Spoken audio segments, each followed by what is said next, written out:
Welcome to Elevate English. Elevate your English. Elevate your life. If you found this video informative, please like, share, and subscribe to the Elevate English channel. Let's start our story.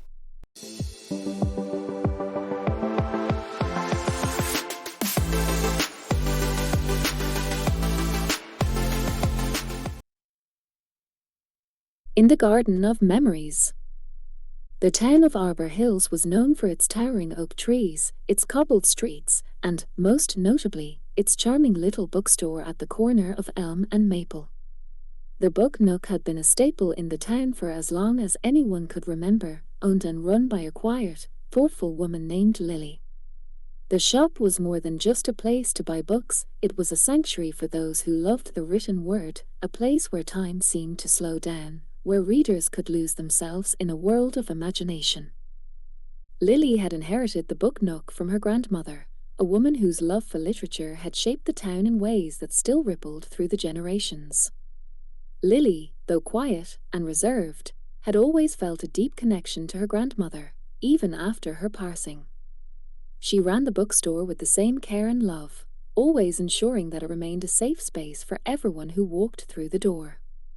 Her days were filled with the familiar routine of organizing books, recommending novels to regulars, and sharing her own love for poetry with anyone who would listen. But Lily's life, as full as it was with stories, lacked a story of her own. She had never been in a serious relationship, too focused on the shop and her grandmother's memory to ever truly explore love. There had been brief moments of infatuation here and there, but none that had ever felt lasting. Over time, she convinced herself that perhaps she wasn't meant for love. The Book Nook had become her companion, and the idea of finding someone who would fit into the quiet rhythm of her life seemed distant and unlikely. That was until the day Nathaniel Bennett walked into the store. Nathaniel, a writer who had recently moved to Arbor Hills to escape the noise of the city, stepped through the door on a crisp autumn afternoon. He was in his early 30s, with sandy brown hair and a pair of glasses that made him look perpetually lost in thought. He had heard about the Book Nook from a friend and decided to visit, hoping to find a sense of peace in the quaint, quiet shop. When Nathaniel stepped inside, the scent of old pages, polished wood, and freshly brewed coffee enveloped him. The atmosphere was warm and inviting, much like the picture of the shop he had conjured in his mind. He hadn't expected to find such a haven. Lily was behind the counter, reading a novel, her face soft with concentration.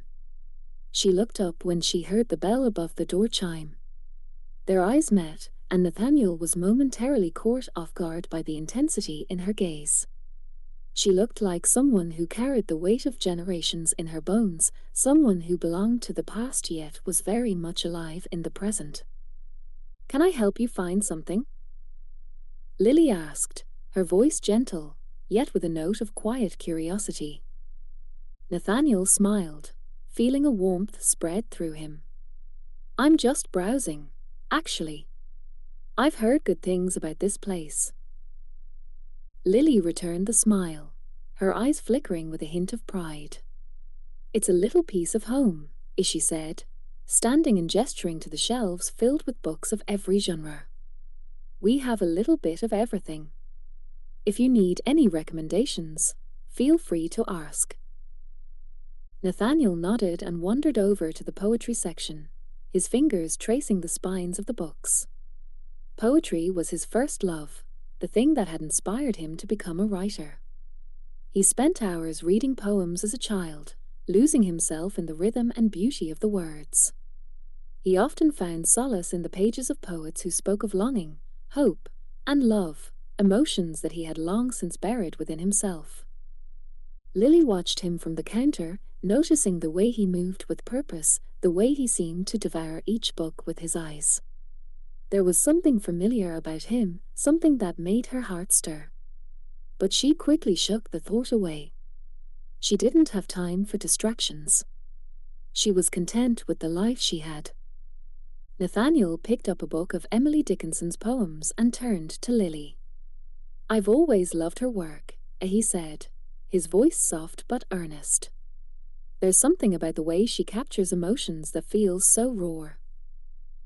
Lily smiled, her eyes twinkling.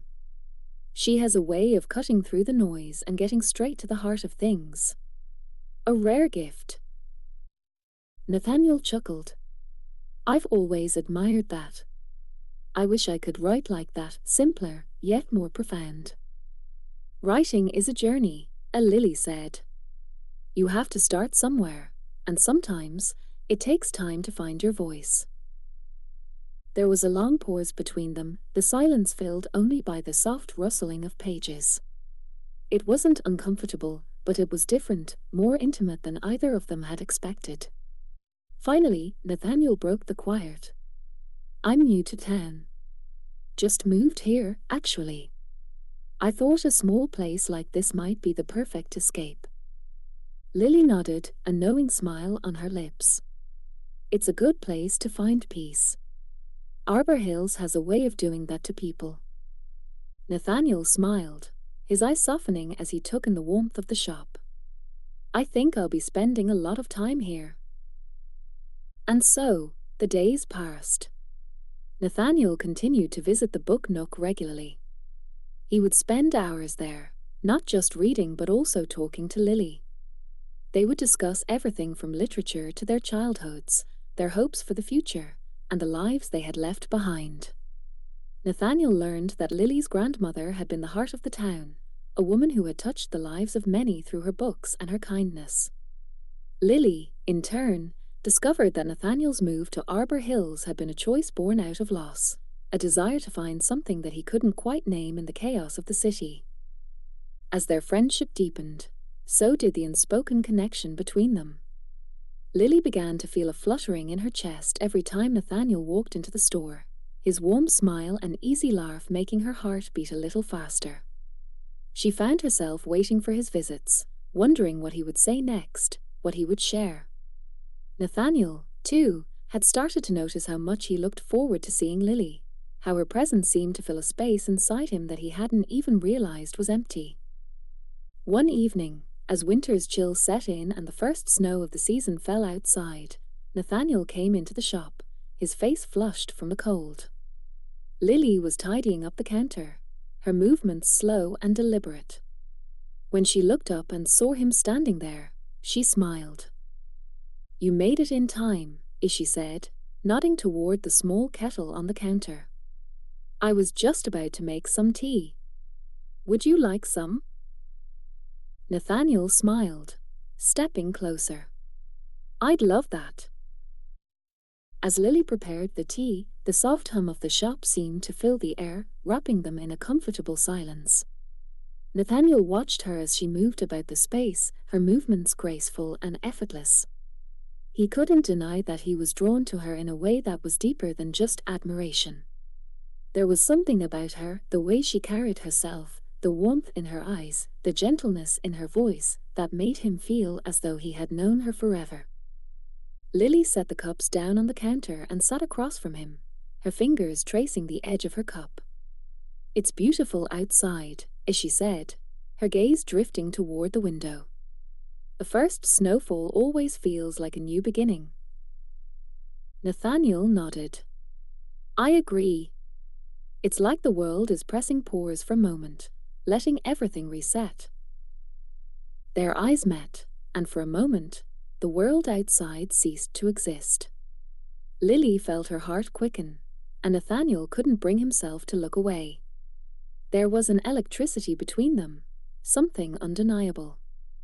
He reached across the table, taking her hand in his thumb brushing over her knuckles. Lily, he said softly, his voice trembling with the weight of what he wanted to say. I came here looking for peace, but I think I found something else, something I didn't even know I needed. Lily's breath caught in her throat. She had always kept her emotions buried, afraid to let them surface, but in that moment, with Nathaniel's hand in hers, she felt a rush of feelings she hadn't allowed herself to experience in years. I think I feel the same way, she whispered. Nathaniel leaned closer, his gaze intense. Then let's see where this journey takes us. And so, they began their story. Their love blossomed quietly but steadily, like the slow turn of a page in one of their favorite books. They spent their days walking through the snow-covered streets, sharing books, poetry, and dreams. With every passing day, they fell deeper in love, their hearts slowly knitting together. The book nook became a place where they could truly be themselves, a place where their love was nurtured, and their bond grew stronger with every chapter they wrote together. As the seasons changed, so did their love, but it remained constant, gentle, steady, and full of the quiet joy of knowing they had found something rare, something that was always meant to be. The end.